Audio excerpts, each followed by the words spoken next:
Para beneficio de todo el mundo, que en la Constitución de los Estados Unidos se dividen los poderes, el poder legislativo, ejecutivo y judicial. Y dentro del poder legislativo, entre los poderes enumerados, está expresamente la capacidad de emitir todas las reglas necesarias y suficientes para regular los territorios de los Estados Unidos. Eso se le concede al Congreso de los Estados Unidos. Tiene ese poder no detallado, y a base de ese poder es que, por ejemplo, se decidió que la Junta de Supervisión Fiscal es algo que se puede legislar por el Congreso. La Junta de Supervisión Fiscal no es una legislación de Puerto Rico. Es un ente puertorriqueño, pero lo legisló el Congreso. ¿Por qué? Porque lo legisló por virtud de la famosa cláusula territorial. También hay una cláusula en la Constitución que dice que solo el Congreso podrá declarar una guerra a través de un acto congresional. Sin embargo, hay actividad bélica y militar todo el tiempo sin que el Congreso lo haga. El Ejecutivo, el presidente, es que utiliza un argumento de daño inminente, amenaza inminente a la seguridad nacional. Y por tanto, si yo entiendo que remover a Saddam Hussein es inminente, pues yo voy y lo hago. Make America great again.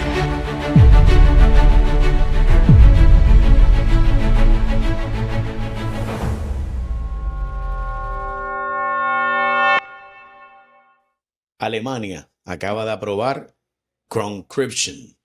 O sea, no todos, pero si no logramos la cantidad de soldados que necesitamos, obligatorio el ejército. Carlos, Rusia acaba de decir, si Europa quiere, vamos a la guerra. Y Trump acaba de decir, yo no estoy metiéndome en Europa, yo estoy acá en América. O sea, este reposicionamiento global, evidentemente, no era un cuento. Acaba de salir el informe del presidente diciendo directamente hay una política pública de los Estados Unidos de meternos en América y los asuntos de Europa y de otros países que se breguen allá. Sí, estás describiendo lo que es el nombre de este programa, el nuevo orden mundial. ¿En qué consiste ese nuevo orden mundial? Estados Unidos tenía un pacto escrito y no escrito de que era el policía de Europa. O sea, Alemania, ni ningún país de Europa tenía la capacidad solo de enfrentarse a las amenazas que podían venir de China o de Rusia. Y ese pacto se llamaba la OTAN. Se llama la OTAN, ¿verdad? Pero ese es el nombre que se le puso, la OTAN. El problema con la OTAN es que después de la caída de la Unión Soviética, porque eso no era contra Rusia, ese era un orden de defensa frente a la Unión Soviética. Muchas personas dijeron, ya la OTAN no debe existir porque Rusia siempre lo va a ver como una amenaza porque excluye a Rusia. ¿Por qué no hacemos que Rusia venga con nosotros? Pero no ocurrió porque no se tomó en serio a Rusia como una potencia. Se entendió que Rusia ya era un poder debilitado. 25 años después de Putin, Rusia le está diciendo al mundo, ese ordenamiento que ustedes montaron, a mí no me gusta. Y lo que tú planteas es que Estados Unidos cada vez más envía el mensaje de que eso es un problema de Europa. Ustedes tienen que armarse, ustedes tienen que prepararse, y si pelean con Rusia, eso no tiene por qué implicarnos a nosotros. Eso es un cambio total. No lo han dicho así, pero es lo que se empieza a digerir. Yo difiero, yo pienso que está totalmente dicho en el nuevo informe. O sea, ¿qué falta? O sea, ¿qué falta? Que se salgan de la OTAN, que tumben la OTAN. Me voy de la OTAN y se acabó. Se acabó. O no le da el dinero a la OTAN. Carlos, de acuerdo. O sea, vamos a plantear lo siguiente. Europa se puso en esta posición. O sea, a todos los que nos gusta la socialdemocracia y eso de que el sistema de salud universal y todas esas cosas, pues dependía de que Estados Unidos estuviera dispuesto a ser el policía del mundo. Sí. O sea, ese sistema dependía de que yo no tuviera que pagar una defensa porque la defensa es extremadamente costosa, así que el dinero que yo iba a pagar en defensa, pues lo pongo en servicio a la sociedad. De acuerdo. Y de repente ahora, o sea, quiere decir esto que vamos a un mundo mucho más capitalista o mucho menos de capacidad gubernamental de dar servicios. Pues mira, vamos a hablar de eso. Si se ha hablado de un nuevo orden mundial, ¿cuáles eran los pilares de la anterior orden mundial? Pues mira, eran tres. El primero era que Estados Unidos garantizaba la seguridad de todos los países liberales democráticos frente a la Unión Soviética. Era la Guerra Fría. Así que militarmente, por ejemplo, Japón, que era una democracia liberal, no tenía que montar un ejército. Usted dedíquese a hacer carro y a hacer electrónico, y lo mismo Alemania. Usted haga buenos BM. Pero si aquí hay un problema, viene Estados Unidos, que básicamente era el gran padrino de la OTAN. El segundo pilar era abrir el mercado. ¿Por qué? Porque Estados Unidos tenía la infraestructura manufacturera y económica más fuerte. Así que yo voy a venderle a todo el mundo. Mientras más abierto fuera el mercado, la teoría neoliberal es que mejor para los Estados Unidos. Y el tercer pilar, y este creo que es importante, era la premisa de que con la caída de la Unión Soviética todos los países capitalistas terminarían siendo democracias liberales. Que eso era como una especie de imán. No hay manera de tener capitalismo si no tienes democracia liberal. Los tres pilares se han ido por la borda, especialmente en el tiempo de Trump. Uno, Trump dice, bueno, allá la OTAN, si no ponen los chavos yo me salgo y se acaba esto. Rusia, con Putin, lo que está diciendo es, mi pelea con la OTAN no es con Estados Unidos. Si Europa tiene problemas conmigo y Europa no está lista para un enfrentamiento con Rusia. O sea, sí, mira. Y tercero, lo que dijimos, esas potencias se han vuelto capitalistas, pero no liberales. Rusia es un país autoritario. China es una dictadura del Partido Comunista con Xi Jinping arriba. Pero es capitalista. Es un capitalismo de Estado. Y tú dices, bueno, pero ¿cómo es el capitalismo en el comunismo? Sí. Es que ellos aprendieron de la Unión Soviética. ¿Sabes que la Unión Soviética se cae luego de que Gorbachev anuncia la perestroika y el glasnost?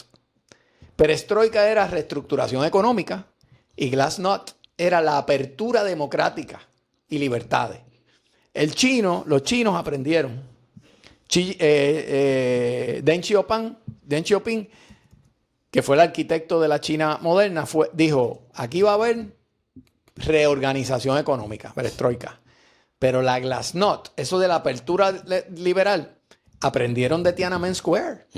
¿Tú recuerdas que en el 89 se decía, China va a ser democrática? Va a caer el comunismo. Como la Unión Soviética, pero ellos aprendieron y metieron ley marcial. Y lo que hicieron fue usar el capitalismo de Estado para consolidar el poder autoritario del Partido Comunista. Y esa es la realidad que estamos viviendo hoy. De hecho, usaron la tecnología, Carlos, porque si tú ves, lo que hicieron fue meter cámaras CCTV por todo el país desde los años 90, de forma tal de que todo el mundo estaba bajo vigilancia permanente. Exacto. Y quién puede protestar y quién puede pelear si tú sabes que en cuanto ocurra algún tipo de gestión de agruparte, de asociarte, de conspirar, van a tocarte a la puerta. Lo mismo hizo Putin. O sea, cuando se cae la Unión Soviética, se crea una clase de oligarcas que habían empezado a sacar capital para cuentas fuera de la Unión Soviética y prepararse porque eso venía. Se convirtieron en ricos inmediatamente. Y esa gente se decía que esos oligarcas iban a controlar a Putin. Y temprano Putin los puso en línea. Y se cargó a uno o a otro, que eran los más poderosos, para darle el mensaje. Los metió preso. Tú no estás conmigo, se acabó. Y preso en Siberia, por si acaso. Sí, es una prisión bien, bien dura. ¿Qué pasa? El éxito económico depende de que te sometas tu libertad política. Y esa gente son agentes. O sea, esa gente, nadie le lleva la contraria a Putin en Rusia y queda tranquilo. El único que se le opuso políticamente con algún éxito fue Navalny, y estuvo haciendo campaña y se creía que como iba a los medios todo iba a salir bien y de pronto lo metieron preso y le cayó mal una sopa y murió en la cárcel. También Putin dejó saber en diferentes momentos que, o sea, los ataques... Una vez Putin le preguntaron sobre temas, dijo, mira, eso no fuimos nosotros. Si nosotros lo queremos matar, lo hubiéramos matado. O sea, él deliberadamente Sí, sí. le hace saber al mundo de que él tiene la capacidad Oh, sí. de ponerle unos calzoncillos, porque literalmente fueron unos calzoncillos en Inglaterra, para poder matar a alguien con un gas que tú ni te enteraste que tenías ahí dentro y de repente resulta que te vas a morir Sí, sí. porque tienes una pieza de tu ropa. O sea, que te pusiste que no te diste cuenta que estaba contaminada con una sustancia que yo había contaminado deliberadamente con mi servicio de inteligencia para que te murieras. O pasaras un momento muy, muy, muy malo, casi morir. Así que mi punto con esto es, ¿y por qué él hizo eso? Él podía pegarle un tiro. O sea, ¿por qué Putin quería hacerlo de la forma en la que lo hizo? Porque envió un mensaje a todo el mundo. Este es el nivel. Tú te vas a Inglaterra. Tú eres la oposición. Ni el MI6 ni la Mossad te protege. Yo soy capaz de limpiarte el pico donde tú estés. Sí. Eso está brutal. Sí, hay un dato que yo quisiera compartir, y no es un dato, pero es un pensamiento, que quien mejor lo explicó fue Henry Kissinger, el gran experto en relaciones ¿Te internacionales. gusta meterte en problemas? No. Yo por lo que yo creo que hay que estudiar a Kissinger, no porque Claro. tú admires su hoja humanista, pero es porque entendía muy bien cómo funcionan el balance de poder en el mundo. Y él siempre decía que un sistema puede funcionar con adversarios, que son duros adversarios, siempre que cada parte respete que hay un sistema.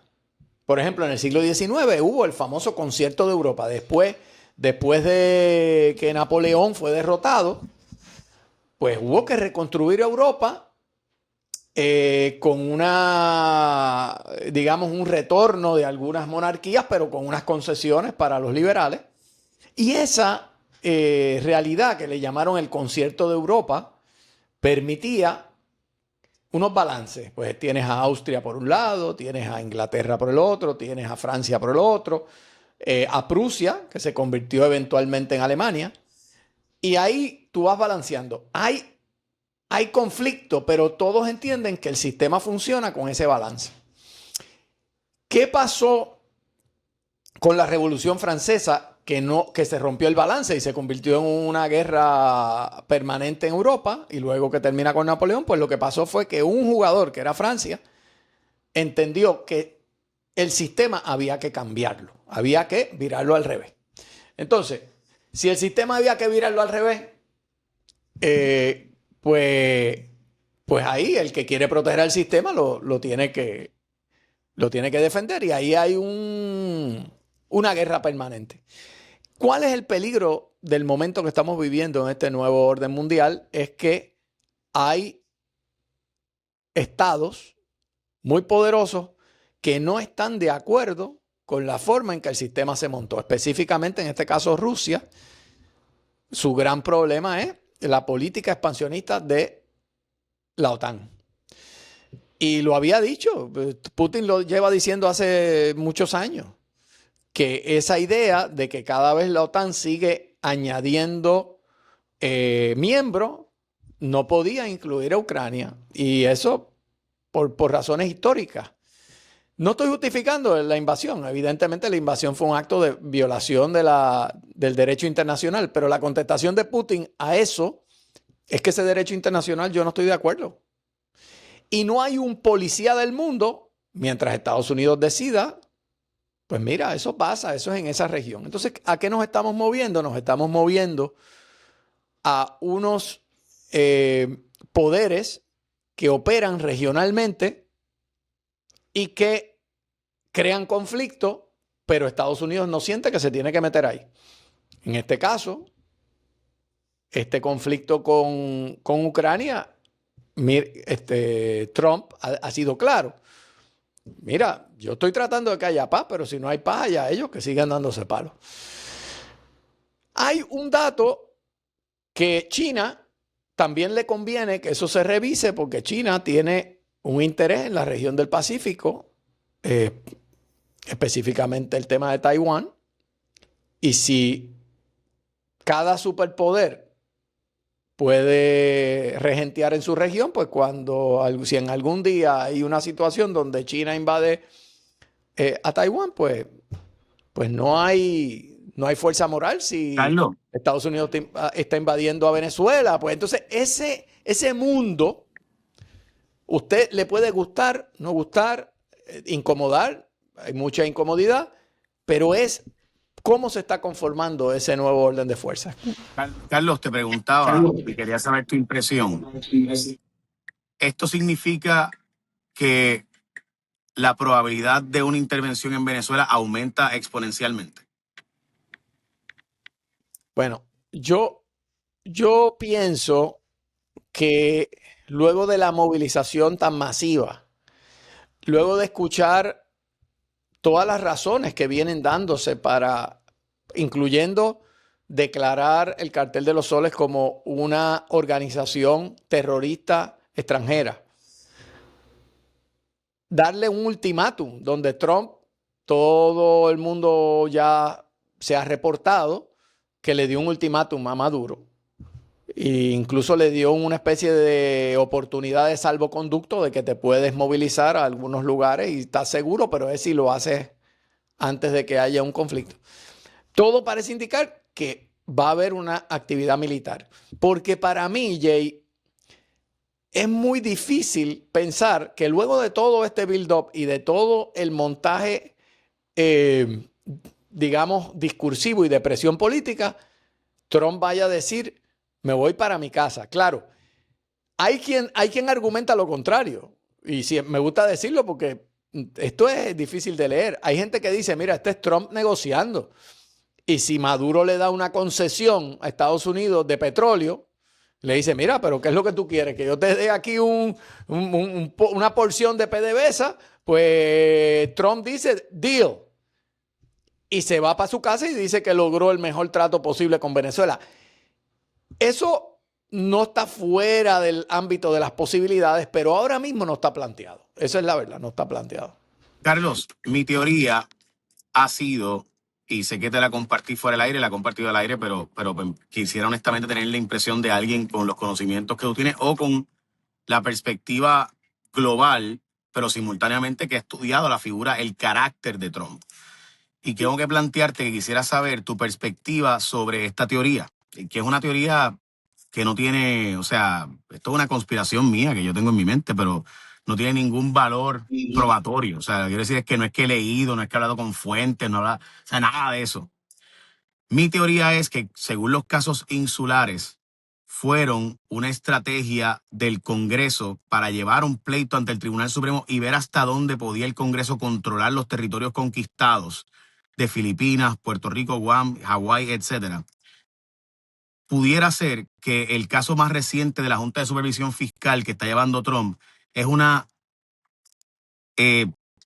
acción similar de intentar ver, oye, de verdad el presidente no tiene autoridad sin aprobación congresional sobre los territorios. ¿Cuál es el nivel de control que puede asumir un presidente sin que el Congreso actúe? Porque el Congreso, por disposición constitucional, es el gran ejecutor y actor en los territorios. Se le delegó expresamente a los territorios que por ley tienen que ser regulados por el Congreso. Tienen que pasar una ley.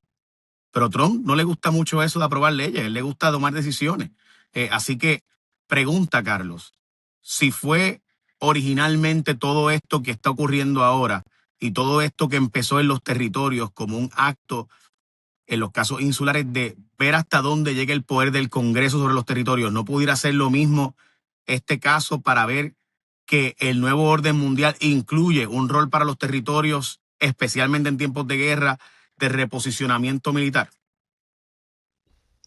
Bueno, para contestarte la pregunta y beneficio de todos los que nos escuchan, que para mi alegría, Jay, me detiene gente y me dice, mira, ¿cuándo viene el programa?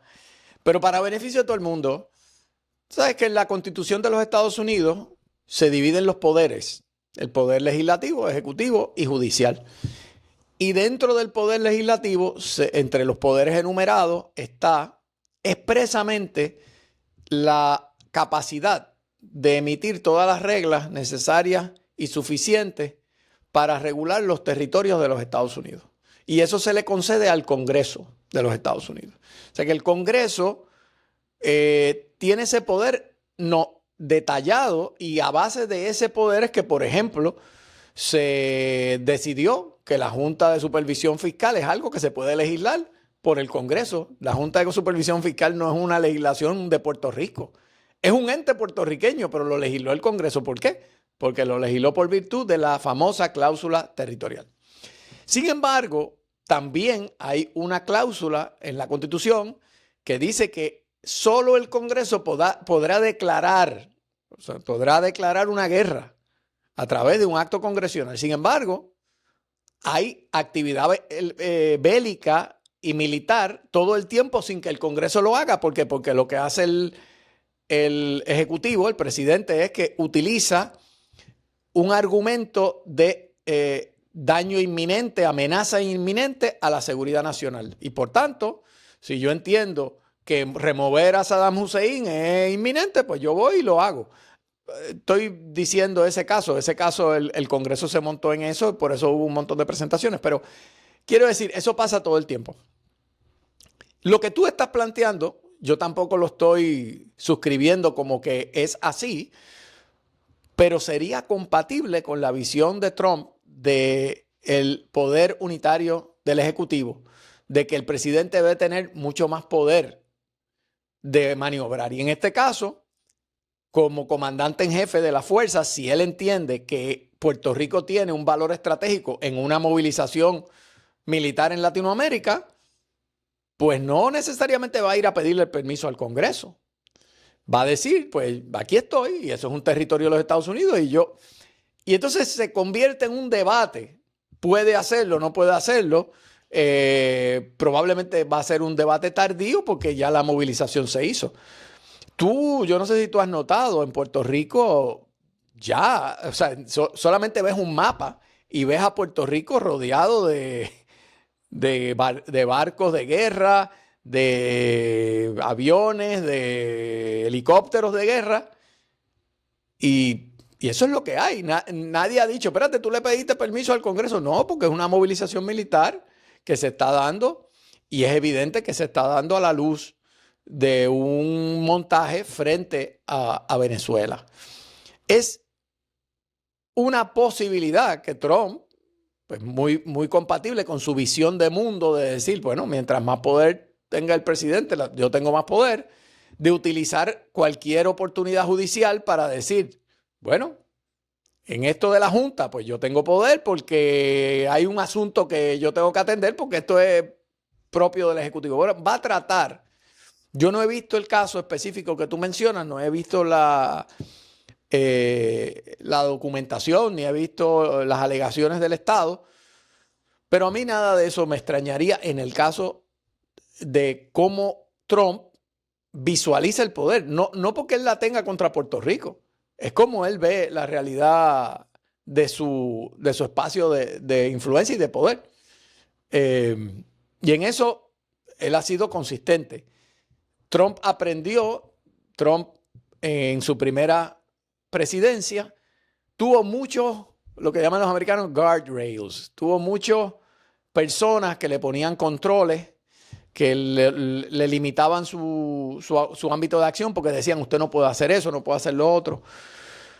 Y él esta vez aprendió que la clave es tener personas tan leales que van a hacer lo que él al máximo posible. Y Carlos, y te así pregunto, así lo ha hecho.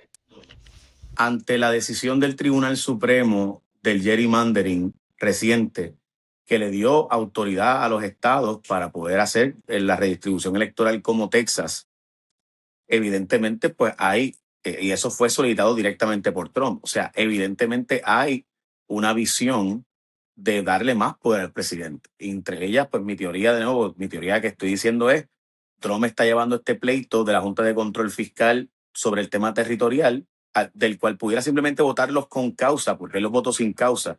Pudiera el presidente Trump decir, pues los voto ahora con causa y ya, pero está apelando la decisión de que no los puede votar sin causa porque la ley del Congreso dice que no los puede votar, que tiene que ser con causa. Esto me parece que hay una intención de aumentar el scope, el margen de poder del presidente de los Estados Unidos sobre los territorios. Y lo mismo ocurre entonces en la teoría que estoy planteando, y me gustaría saber tu perspectiva sobre este tema del gerrymandering, que es lo mismo básicamente. Sobre los estados el presidente no tiene control, pero evidentemente tiene mucho poder y le han aumentado el poder a través de evitar que el Congreso cambie de partido. Solamente para recordarle a la audiencia, a la gente que nos ve y nos escucha, la teoría unitaria del Ejecutivo es una teoría que no se le inventó Trump, viene desde el tiempo de Nixon y ha venido creciendo. Y es la idea de que, por ejemplo, el Congreso hace una ley y dice, tú solamente puedes despedir estos empleados en el Ejecutivo si se dan ciertos criterios. Y le pone cortapisas y le pone freno a la capacidad del presidente de decir, no me gusta lo que estás haciendo, vete.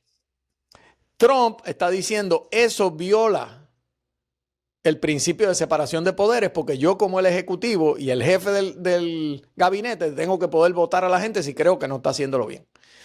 Ese es el debate con respecto a la Junta, porque Trump está diciendo, bueno, a lo mejor la ley podía poner algunas razones que yo tengo que usar, pero yo soy el presidente y tengo que poder tener libertad. Claro, ahí hay un tema más delicado porque la Junta de Control Fiscal no es un ente federal.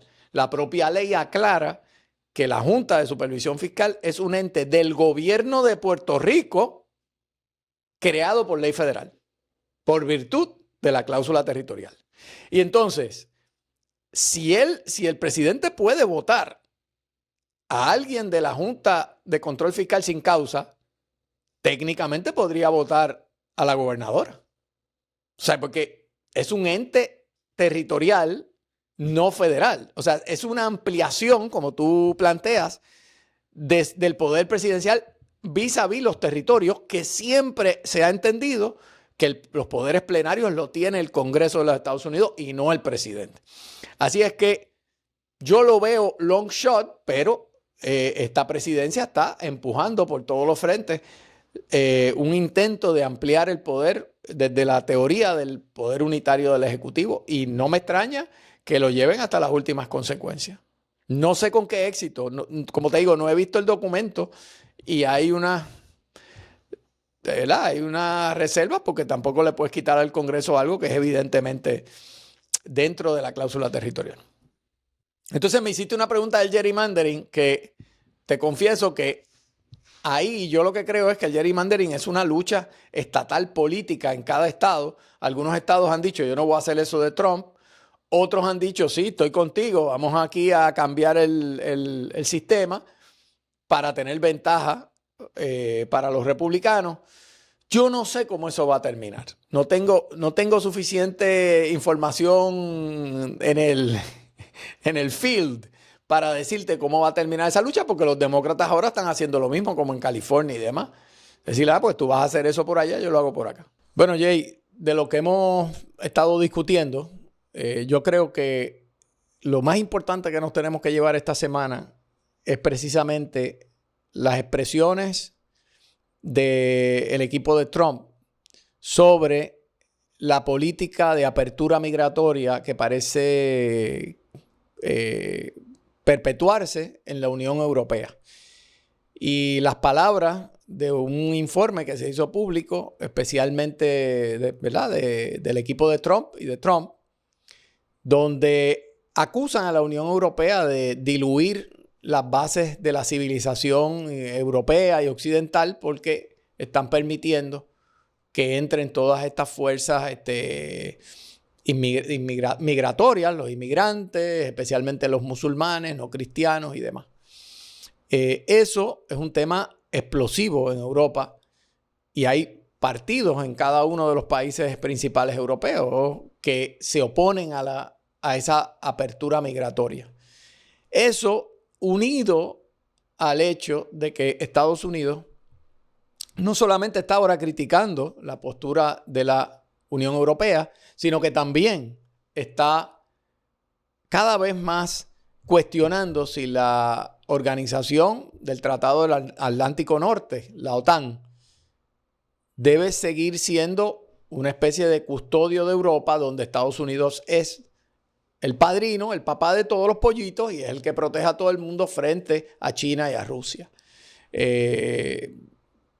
A pesar de que retóricamente el secretario general Ruta de la OTAN está diciendo: estamos listos y hay que luchar contra Rusia, la realidad es que Europa no está lista para una confrontación contra Rusia sin el apoyo de los Estados Unidos. Y ayer, luego de que Putin y su equipo más íntimo de relaciones exteriores se reuniera con los emisarios de Trump, incluyendo a su nuero Jared Kushner, Putin tuvo una conferencia de prensa donde le dijo a Europa las siguientes palabras. Dijo: nosotros hace mucho tiempo hemos dicho que no queremos guerra con Europa, pero si tenemos que guerrear con Europa, estamos listos hoy mismo para una guerra con Europa. Ese lenguaje, esa situación de debilidad de Europa frente a la posible amenaza de Rusia sin los Estados Unidos vaqueándolo, es, Jay, un nuevo orden mundial. Make America great again.